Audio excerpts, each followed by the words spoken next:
Narbakan namin.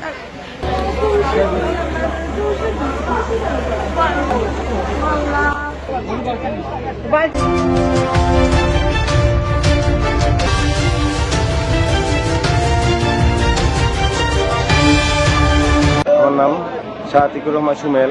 আমার চাচা দীর্ঘদিন ধরে ব্যবসা করতাম মৌলবাজারে, কারণ দোকানও ঢুকিয়া মারছে যে বা যারা আমরা চাইলাম যে না ঠিকভাবে বিচার হইতো, আসামির দ্রুত ধরা যাইতো, আর জীবনে যেন আর কোনো ঘটনা হয় না, ফাঁসি দাবি চাইলাম। রুবেল চলে গেছে এটা, কিন্তু দিয়ে গেছে অশ্রুসিক্ত নয়নে পুরো এলাকা।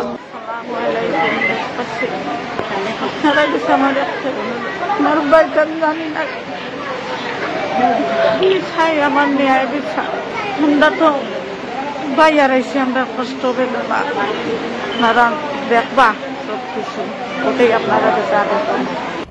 আসসালামু আলাইকুম। আমার নাম সৈয়দ তফজলুল হোসেন তুফই। আমি এই কাদিপুর ইউনিয়নের হলরশি গ্রামের বাসিন্দা। আর যিনি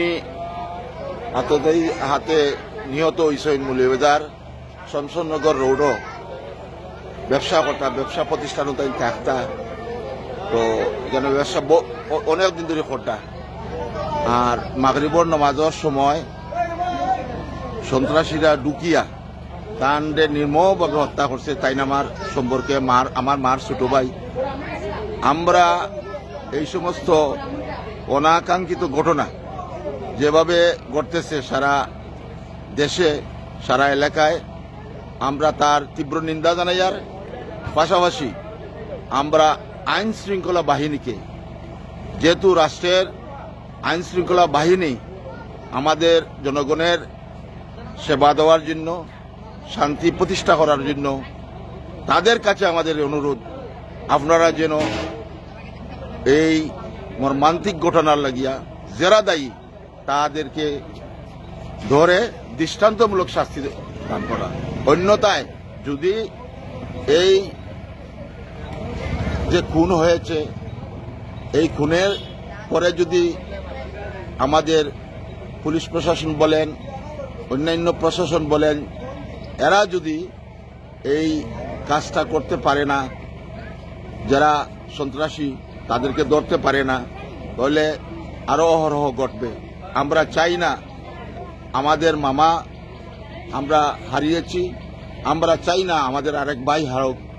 মানে আপনার স্বাভাবিক মৃত্যু নাই, এটা অস্বাভাবিক মৃত্যু। সুতরাং এরা যদি এক কথা হয় তাহলে খামো লাগবো, আর এগুলো ভিডিও এটা হয়তো খামো লাগতে পারে। তো আপনারা মেহরবানি করে আপনারা নারাজ হইন না। আসসালামু আলাইকুম। আউযু বিল্লাহি মিনাশ শাইতানির রাজিম। বিসমিল্লাহির রহমানির রহিম। আপনারা ইতিমধ্যে শুনেছেন এই মর্মান্তিক মৃত্যুর কথা। সম্মানিত মুসল্লিয়ান, আসসালামু আলাইকুম। এই যে মর্মান্তিক মৃত্যু, এটা মনুষ্য রচিত।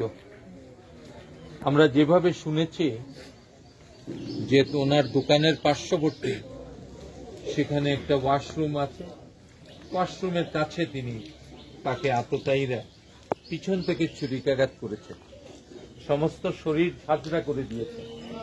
এতে করে উপলব্ধি করা যায় এই নির্মম হত্যাকাণ্ডের পিছনে পরিকল্পিতভাবে কেউ না কেউ পদক্ষেপ নিয়েছেন। ওনার চিরতরে পৃথিবী থেকেই বিদায় একটি নজির রয়ে গেল। মানুষ নিরাপত্তাহীনতার মধ্যে বসবাস করছেন অনেকগুলো জায়গায়। আমাদের এইসব জনপদে, এইসব অঞ্চলে এইভাবে সিরিয়াল কিলারদেরকে দিয়ে হত্যাকাণ্ডের বিষয়টি ছিল না, খুব একটা আমরা শুনি নাই।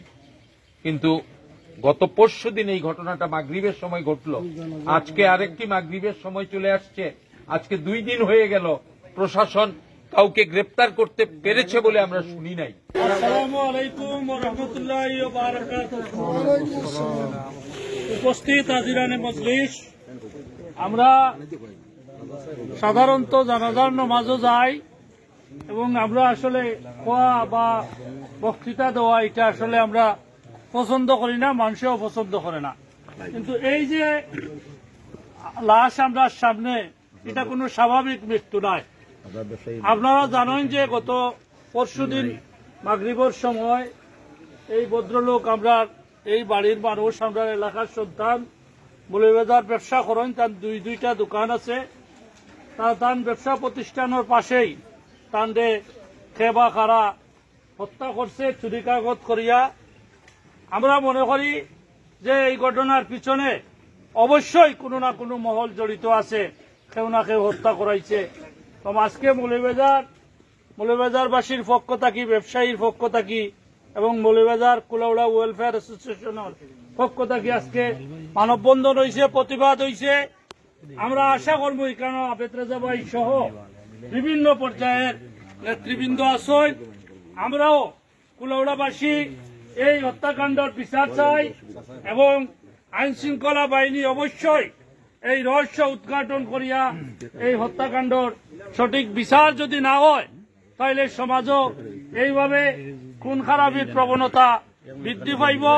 তাই সংক্ষিপ্তভাবে আমি আপনারা আজকে এই জানাজার নামাজে যারা উপস্থিত হয়েছেন সবার প্রতি আহ্বান জানাইয়া আইন আপনারা সবে মিলিয়া এই হত্যাকাণ্ডের আমরা প্রতিবাদ গড়িয়া তুলি এবং এই ঘটনায় যাতে যে মরহুম মারা গেছেন তার আত্মার মাগফিরাত কামনা করিয়া আমি আমার কথা এখানে শেষ করলাম।